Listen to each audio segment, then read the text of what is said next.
All right, welcome back to Gero Dynamics. Okay, so what I did was I stopped recording that after the third video because I ran out of time, and so today I uploaded a movie review that I did before that, so now I'm going to go ahead and record these and put them up. But I didn't want to just be putting up political videos for 5 videos in a row or whatever it's going to end up being. But I will go ahead and continue on with this one. That movie review that I uploaded earlier was just something that I recorded previously. I have another one uploading tomorrow that will also be one that I recorded previously, and then I'm going to record some additional movie reviews. Okay, so where did I leave off? I think on election results, and so, or investigating our elections, and how we can maybe kind of fix those moving forward. Also, I see, I do have the first 3 videos posted, and I'm seeing, some likes and stuff like that. And I think it's funny because there's some dislikes on the first video, and unless it's for like quality of the video, which I can't blame them. The quality's not great on my videos. I still need to work on that. But if it's for the content of that first video was just spending cuts and tax cuts. Not quite sure what's to dislike about that. If anybody has any comments about that or understands why people would dislike spending cuts and tax cuts, I just don't. I've never understood that. Seems like that's something we should really be trying to do. Maybe the disagreement is over what is cut, so I could get that. But as far as like cutting spending and cutting taxes, I just really don't understand how someone could dislike that. But hey, maybe it was just for the quality of the video, and that would make more sense to me. All right, let's move on here. So what else could we treat as a priority moving forward? Let's see, where did I leave off here? Elections.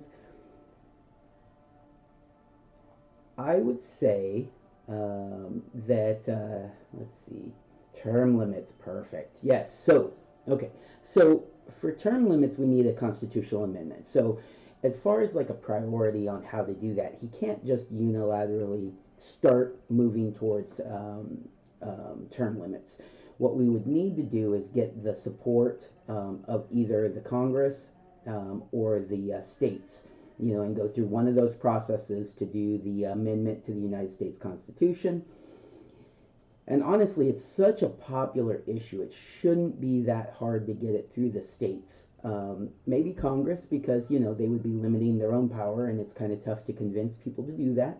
But with it being so popular and him being so popular and the negativity that you would get, you could probably do some arm twisting to get 2/3 of Congress to pass that as a constitutional amendment. The other way is to try to find some compromises that both sides would be super excited about. Because I believe that the majority of Republicans would support this. There's going to be some in there who are trying to hold on to their own power and maybe would oppose it, and they would try to make some excuse like our elections are term limits, which is something you hear from people who don't want to give up power. But really, term limits are super popular. We should be able to get them passed. To get people on board, you can throw in term limits. So it wouldn't be term limits, it would be a term limit for Supreme Court justices, because right now they have a lifetime. So when they get appointed, they get nominated and then appointed to the Supreme Court. It's a lifetime appointment. We could maybe limit that to 20 years or something to that effect, so that they're not on the Supreme Court until they either retire or pass away. That's something that I think would be supported by both sides, even though, right now Republicans, do feel like they have a majority in the Supreme Court. It's not really a majority of Republicans. The way that it works is, each case is looked at individually, and you're more likely to see irregulous interpretations from the Supreme Court in their judgments and their rulings. They're going to go back to the Constitution, not so much precedent or their own personal political positions. And so, just the reality of that is that Republicans support that more than Democrats, and so that's what we see. And so, technically speaking, if you put a term limit, then you're going to start seeing your favorite Supreme Court justices eventually need to, be removed from the Supreme Court, or retire, or however it's going to end up working. But I think that's a compromise that we could work on. What would be even better is if it was like a go in and do a term limit to being a public representative of some sort. So you have 20 years or 30 years to be able to be in Congress or a president or on the Supreme Court, all in total. Probably 20 years, I think, is probably the better one. 25 might be there. 24. There's different options there, but let's just say 20 years, so you could be in the House of Representatives for 5 terms, or wait, no, 10 terms, because it's 2 years each, right? And so if you did 2 years each and just stayed in the House, then you would get to be there for 10 terms, which is 20 years. If you wanted to move from the House to the Senate, then you would be able to do 4 terms in the House and 2 terms in the Senate, right? So 12 years in the Senate, because it's 6 years for each term in the Senate, and then 8 years in the House, because it's 2 years for each term. And so you'd be able to be in the House for 4 terms, and you'd be able to be in the Senate for 2 terms. If you wanted to be president, the total limit is 8 years already. I don't think that would change unless you included repealing the term limit on presidents. And then, technically speaking, you could have a president that gets elected for 5 terms. That's not good, so maybe not repeal the first one. So they could be, let's see, we could say, so 6 years in the Senate. It would be, let's say, 2 terms as president, so that's 8 years, so that's 14 years, and that would leave you with 6, so 3 terms. 3 terms in the House. So 3 terms in the House, 1 term in the Senate, 2 terms as president, 20 years, right? And then, typically speaking, Supreme Court is a completely different animal, and you would just get nominated to the Supreme Court, and then you would serve a term of 20 years. But say if you had been in the House of Representatives, or you had been the president previously, which has happened, and there is talk of, Biden, maybe, someone nominating, say, Obama to the Supreme Court, right? Well, he's already been president for 8 years, so if he became the Supreme Court justice and there's a term limit, then it would be for 12 years. He could only be the Supreme Court justice for 12 years, if it was retroactive, of course. Anyways, that's just the idea. You could do a term limit that applies across the board. You could even apply it to bureaucracy, to different positions in the cabinet, if they really wanted to, that sort of thing. But more likely, it would probably just be, House, Senate, presidency, Supreme Court. Anyways, something to think about. It definitely would need to be a constitutional amendment. Technically, they could impose a law, but people wouldn't really have to abide by it, because it's not constitutional. They could argue against it on constitutional grounds. So, like, George Washington was our first president. He was president for 2 terms. He stepped down after 2 terms. They wanted to nominate him for a 3rd term, and in fact, they wanted to name him president for life, right? And just when he passed away, have a presidential election.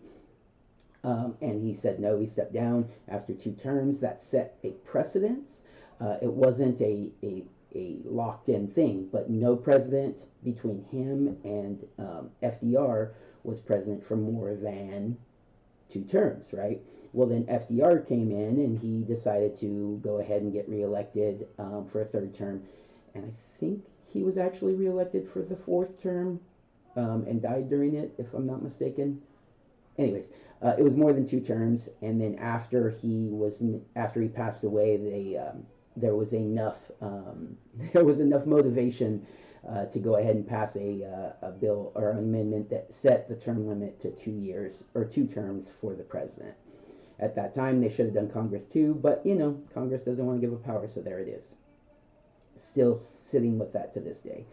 But yeah, so this is something that could be done. It just would need to be encouraged by the populace, telling their representatives that this is so important that if you don't do this, we won't support you as our representative.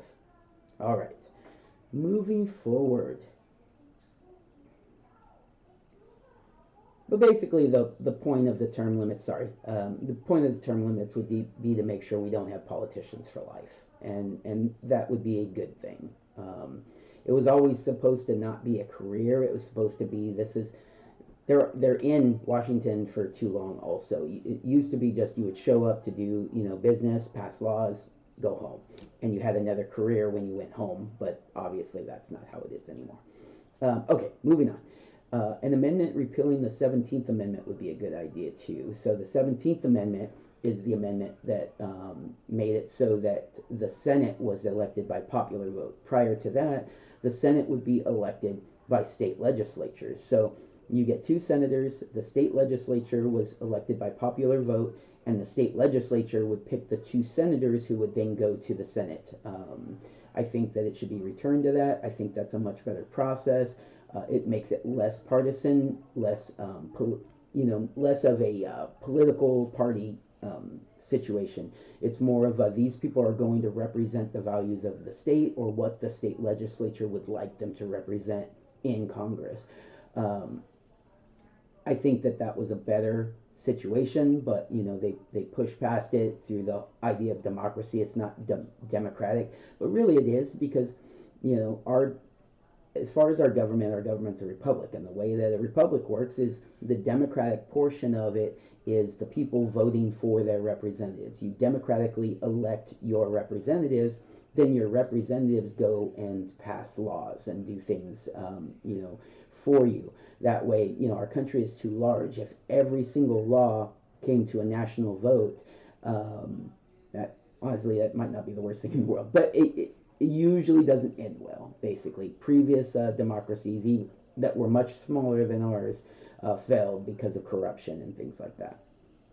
Not that our government isn't corrupt, but the way our government is set up, it's not a democracy per se, but there are democratic aspects of the republic, and in that process, you democratically elect a representative to the state legislature. The state legislature then convenes and elects or nominates someone who will represent the state legislature's, priorities and positions in the Senate. And I think we should return to that. Take the popular vote out of the senatorial election. You need to repeal the 17th Amendment to do that. I think that's something that could be done. There needs to be some sort of update to Section 230, or at least it needs to be enforced better. If a platform is not acting within the limits, they should be held liable. So, as it stands, the platforms are not subject to liability for the things that happen on their platform due to Section 230. But a lot of the platforms don't limit themselves in the way that they should be limiting themselves for Section 230. They're going in and deciding, this person has a right to speak, this person doesn't have the right to speak, this person has said something that they don't agree with, so they're going to go ahead and kick them off the platform, demonetize them, those sorts of things.